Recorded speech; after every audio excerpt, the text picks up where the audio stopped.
Good morning all of you. Welcome back to agri economics fun channel. जो लोग नए हैं प्लीज़ मेरे चैनल को लाइक कीजिए, कमेंट कीजिए, शेयर कीजिए, सब्सक्राइब कीजिए। हमने अपने पिछले वीडियो में लॉ ऑफ मार्जिनल यूटिलिटी देखा था। आज हम देखेंगे law of equi marginal utility. ये जो लॉ है, law of equi marginal utility, ये लॉ मार्शल ने दिया था और कहा था कि resource should be used where they bring not the greatest average return but give us greatest marginal return.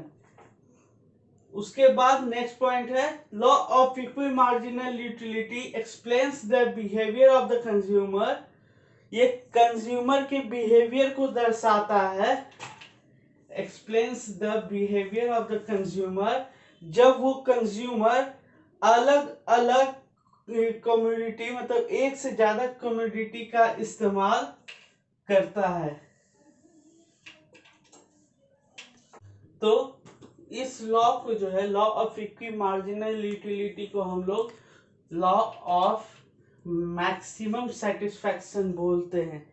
Actually होता क्या है कि जब हम लोग law of diminishing marginal utility पढ़े थे तो उसमें हमने बताया था कि कोई भी कंज्यूमर किसी एक कमोडिटी को लेके जो है आगे बढ़ता है, लेकिन इसमें इक्वी मार्जिनल में हमने इसके पहले वाले पॉइंट में आपको बताया था कि ये कंज्यूमर के बिहेवियर को दर्शाता है कि जब वो कंज्यूमर एक से ज्यादा कमोडिटी को कंज्यूम करता है, इसको लॉ ऑफ मैक्सिमम सेटिस्फैक्शन भी कहते हैं।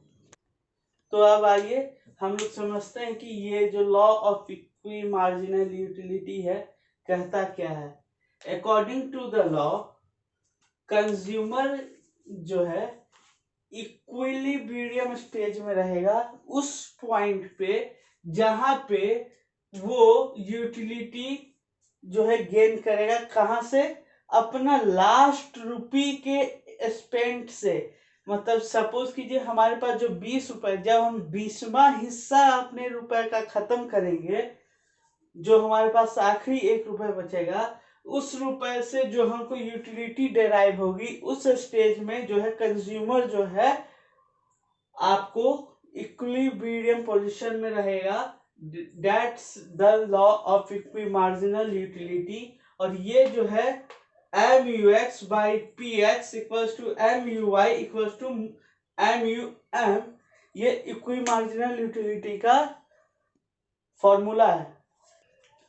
तो ये जो है आपका फॉर्मूला है law of equi marginal utility का, जहां पे MUX का मतलब होता है marginal utility of the commodity X।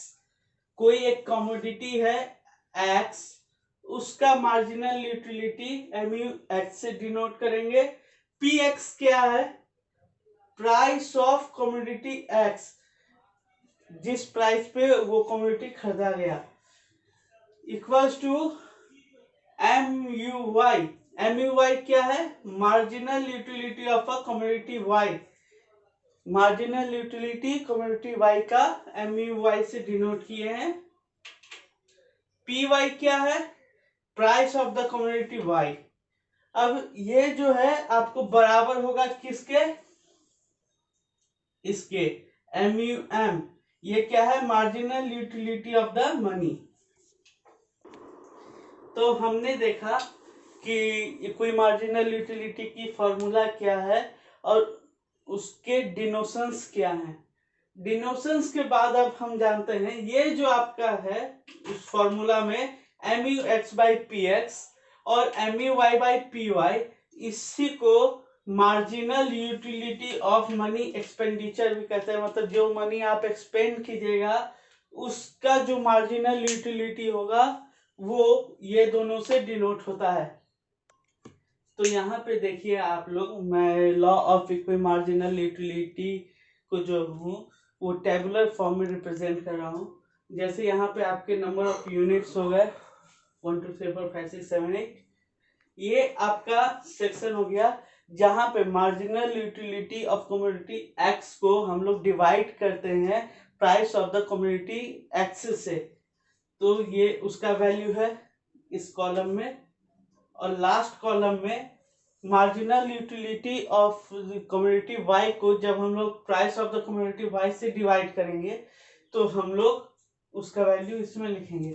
अब देखिए आप, जैसे कि पहली यूनिट का जो है हम लोग जब कैलकुलेट किए marginal utility of community x को प्राइस ऑफ कम्युनिटी एक्स से डिवाइड करेंगे तो उसका जो वैल्यू आया हमारे पास और जो y का वैल्यू आया उसमें मतलब कि उसमें जो अंतर है वो 1 का है।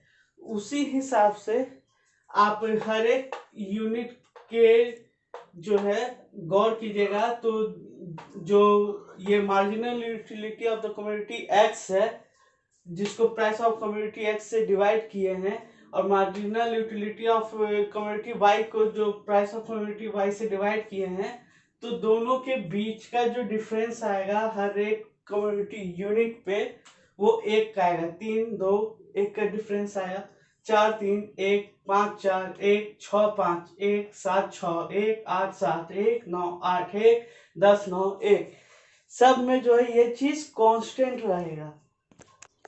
तो हमने अपने टेबुलर फॉर्म में आपको समझाया कि जो आपका marginal utility of community X by price of community X और वाई का जो था उन दोनों में एक एक का डिफरेंस था, तो उसी को मैं अब आपको स्टेटमेंट में समझा रहा हूँ। सपोज कीजिए कि द मार्जिनल यूटिलिटी जो है कांस्टेंट है 1 रुपए का, जिस जो कि बराबर है 5 यूनिट के।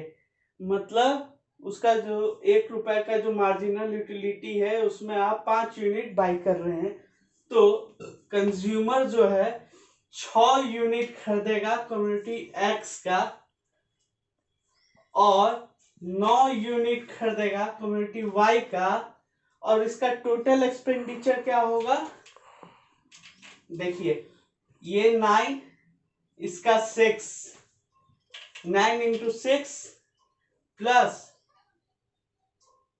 एक में 5 यूनिट है ना, तो ये 5 और ये 4, तो जब इसको मल्टीप्लाई करके इसका मल्टीप्लिकेशन करके जोड़ेंगे तो ये 50 रुपीज आएगा दोनों कम्युनिटी का, बोथ कम्युनिटी।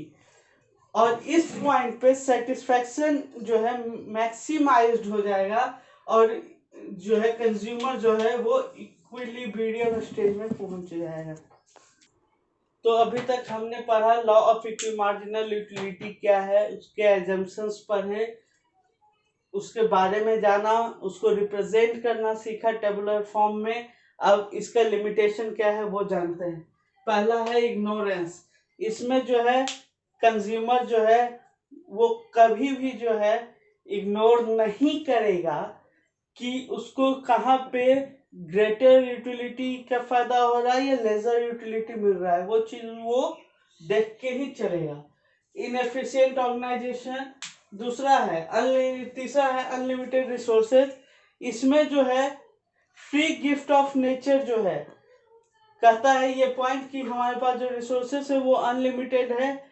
जैसे एग्जांपल में फ्री गिफ्ट ऑफ नेचर कहने का मतलब प्रकृति के द्वारा दिया हुआ सारा चीज। Hold on custom and fashion. और 5वां पॉइंट है फ्रीक्वेंट चेंज इन प्राइसेस, मतलब प्राइस का रेगुलर चेंज होते रहना। तो अब हम देखते हैं कि इस लॉ का इंपॉर्टेंस कहाँ कहाँ है और कैसे है। पहला है इट अप्लाइज टू कंजप्शन, मतलब जो चीज हम लोग कंज्यूम करते हैं। जैसे कंजप्शन का मतलब क्या होता है, इसका हमने आपको अपने प्रीवियस वीडियो में बताया था कि कंजप्शन उसको कहते हैं जहां पे हम लोग वेल्थ का इस्तेमाल करके अपने नीड्स को फुल्ली सेटिस्फाई करते हैं, तो वहां पे इसका इस्तेमाल होगा। इसका इस्तेमाल आपको प्रोडक्शन में होगा। इसका जो है इस्तेमाल जो है distribution of savings and consumption, मतलब जो हमारी सेविंग्स है और जो हमारा कंजप्शन है उसका जब हम बंटवारा करेंगे तब वहां पे होगा। इट अप्लाइज टू एक्सचेंज, हम जब एक्सचेंज करेंगे किसी से कोई सामान, जैसे हम ये मार्कर आपसे एक्सचेंज करते हैं, आपसे कुछ लेते हैं, वहां होगा। It applies to distribution, suppose हम कुछ गुड्स प्रोड्यूस कर रहे हैं, कुछ बना रहे हैं, सपोज ये जो हमारा डस्टर है ये बनाने की कंपनी खोली है मैंने, तो हमारे पास जो कमाई आई उस कमाई को जब हम इक्वली डिस्ट्रीब्यूट करते हैं तो उसको डिस्ट्रीब्यूशन कहते हैं, तो वहां पे इसका इस्तेमाल होगा। It applies to public finance sector में इसका इस्तेमाल होगा। एक्सपेंडिचर ऑफ टाइम, इसमें टाइम की खपत में इस्तेमाल होगा। और लास्ट पॉइंट है इन्फ्लुएंस ऑफ द प्राइसेस। ये लॉ जो है प्राइस से इन्फ्लुएंस होता है, मतलब प्राइस अगर बढ़ेगा तो उसमें अफेक्ट होगा, घटेगा तो उससे अफेक्ट होगा। तो आज का वीडियो आप लोगों को कैसा लगा, प्लीज लाइक कीजिए, कमेंट कीजिए, शेयर कीजिए, सब्सक्राइब कीजिए और नोटिफिकेशन बेल को ऑन कर लीजिए ताकि मेरी सारी वीडियो की अपडेट आप तक सबसे पहले पहुंचे।